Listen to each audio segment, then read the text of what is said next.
koruptor, ya, kriminal, orang-orang yang tidak punya empati, apatis, skeptis, tidak punya spirit persatuan, yang suka memecah belah bangsa. Itu kita lawan ini hari ini, Bang. Siap. Bung Reno ya. Siap, Bung. Reno ini anak muda dari NTT yang hari ini lagi melalang buana di Jakarta ya. Benar, Bang. Dulu di NTT di mana?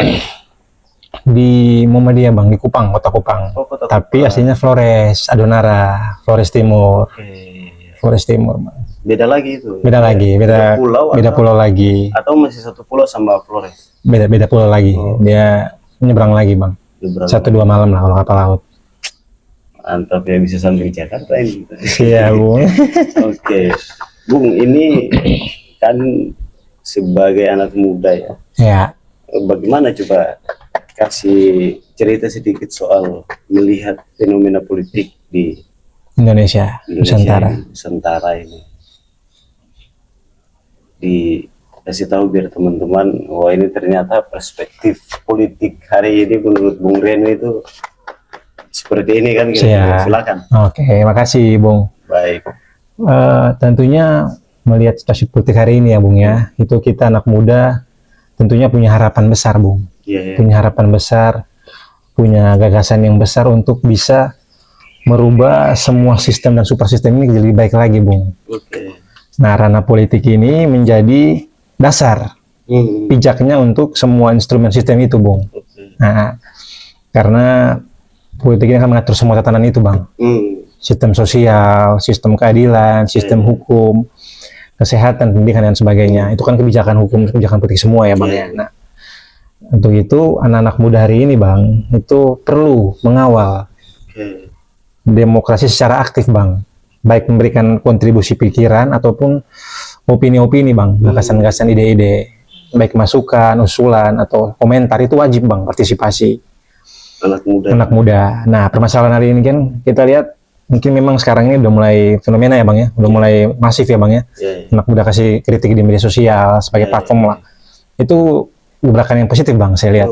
Nah, karena kita lihat dari pemerintahan sebelumnya pasca Pak Harto ya Bang ya.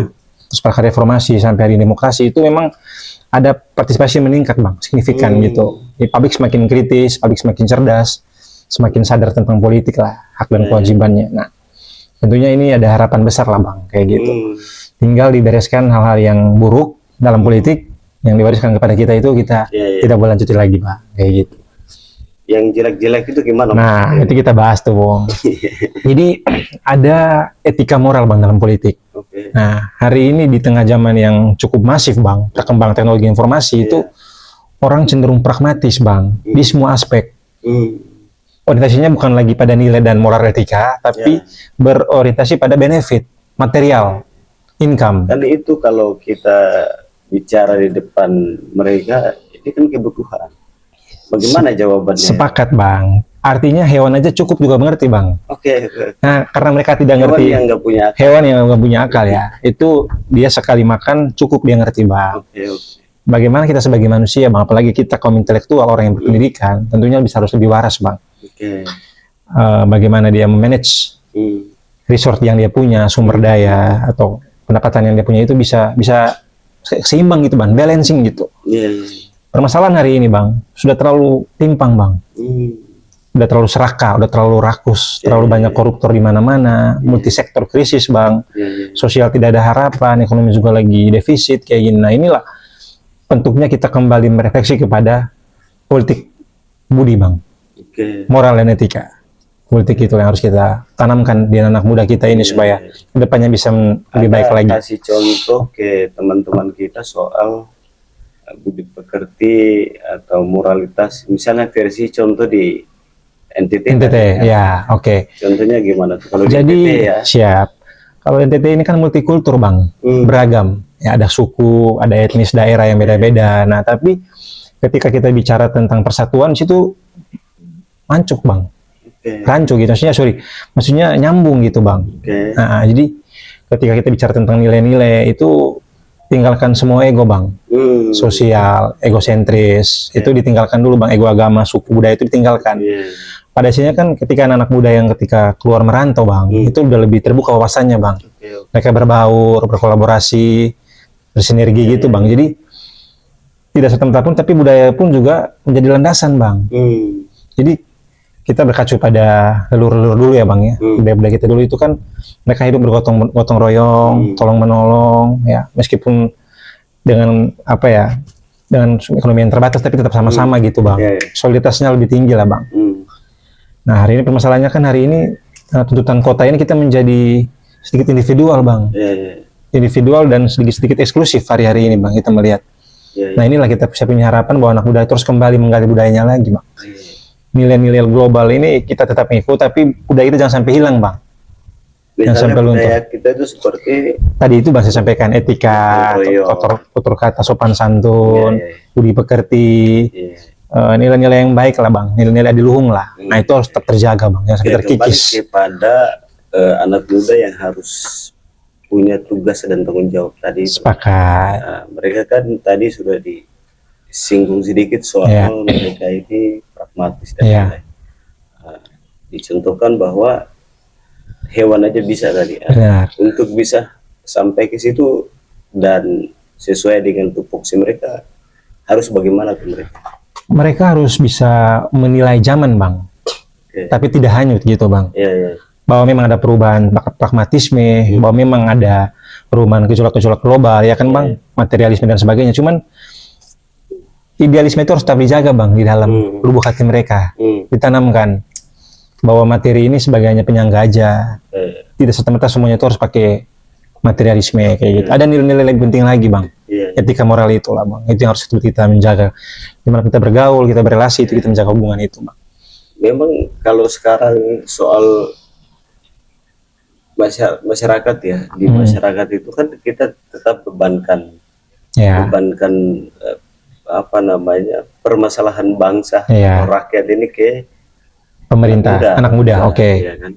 Tapi bagaimana melihat pemerintah hari ini dengan fenomena anak mudanya sudah begitu, ya kan? Nah, ada yang masa bodoh, ada yang apatis, skeptis, pragmatis ya. Nah, bagaimana melihat terus selain pemerintah itu, bagaimana lihat wakil rakyat kita yang sudah harusnya mereka yang punya tanggung jawab? Saya sedikit jawab ya, Bang ya.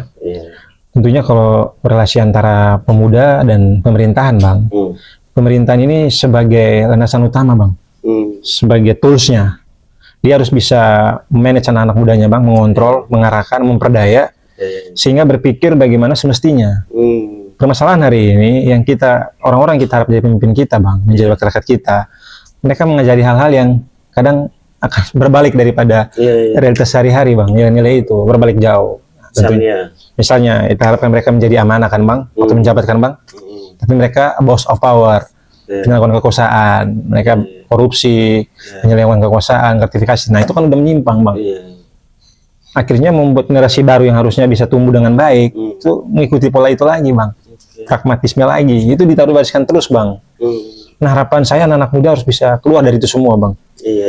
Itu gimana cara keluarnya tuh? Ya, dia mencari tahu ke dalam, menggali lagi nilai-nilai leluhurnya. Bahwa kita ini dulu bangsa besar tuh karena apa? Nusantara tuh pernah bergerilya ke seluruh dunia tuh karena apa? Ya itu tadi, Bang, persatuan, keberagaman, kebinekaan itu dijunjung tinggi bersama-sama, Bang. Itulah nilai-nilai itu, Bang, yang hari ini terkikis kita lihat. Ada hal-hal dari Bung Karno, para pemikir-pemikir bangsa yang hilang itu apa kira-kira menurut saya rasa hari ini spirit itu hilang, Bang. Nilai-nilai itu yang saya tekankan lagi, Bang. Bahwasannya anak muda harus menggali. Kalau dulu Bung Karno itu tahu bahwa penjajahannya itu fisik, Bang.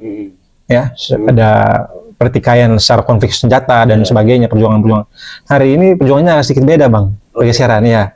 Hari ini kan dulu Bung Karno bilang saya lawan penjajah. Kalau sekarang dia lawan bangsamu sendiri. Bangsa kita sendiri. Bangsa kita sendiri yang notabene itu, Bang, koruptor, kriminal, orang-orang yang tidak punya empati, apatis, skeptis, tidak punya spirit persatuan, yang suka memecah belah bangsa. Itu kita lawan ini hari ini, Bang. Ini harapan kita hari ini, anak muda. Jangan sampai anak muda menjadi salah satu daripada itu juga, Bang. Kita berjuanglah melawan ketidakadilan, melawan kemiskinan, melawan ketidaktahuan. Di situ anak muda harus bergerilya, Bang. Karena ini masih terjadi hari ini, Bang. Penjelasan masih terus berlanjut di jalan kita temui hari-hari ini. Ada kisi-kisi atau pesan khusus buat anak muda soal fenomena politik kebangsaan yang hari ini Bagi panas ini. Oke. Anak muda tetap optimis, Bang. Tetap optimis dan menggali budaya-budayanya lagi, di cross check, dicari yang benar, yang baik, yang ikut yang baik, Bang. Karena kan anak muda ini kan instan, Bang, hari ini. Mereka tidak mau langsung dari bawah di tempat, tidak mau digambling dulu, Bang. Maunya langsung enak, karena udah di brainwash, Bang, sama sistem hari ini. Flexing, itu sebenarnya nggak boleh, Bang. Anak muda harus berjibaku, berkolaborasi bersama-sama, tanpa pandang suku, agama, dan ras, tidak boleh. Dia harus bersatu dalam kebenaran itu, Bang. Itu, Bang, mungkin. Jadi harus kembali ya. Kembali ke nilai-nilai leluhur, adiluhung. Tugas kita sekarang hari ini. Pejuang kita saat hari ini seperti itu. Demikian, Bang. Baik. Siap. Teman-teman Majelis Proklamasi itu sedikit gambaran ya, atau pemikiran dari Bung Reno yang mungkin bisa jadi pelajaran. Kalau saya selalu bilang begini, kalau baiknya diambil, yang tidak baik dibuang. Siap, mantap, gitu, Bang. Oke. Karena persoalan bangsa ini ada di kita sendiri. Siap. Persoalan kita juga ada di kita sendiri. Siap. Baik, sampai ketemu di Majelis Proklamasi di konten-konten selanjutnya dengan narasumber yang lain.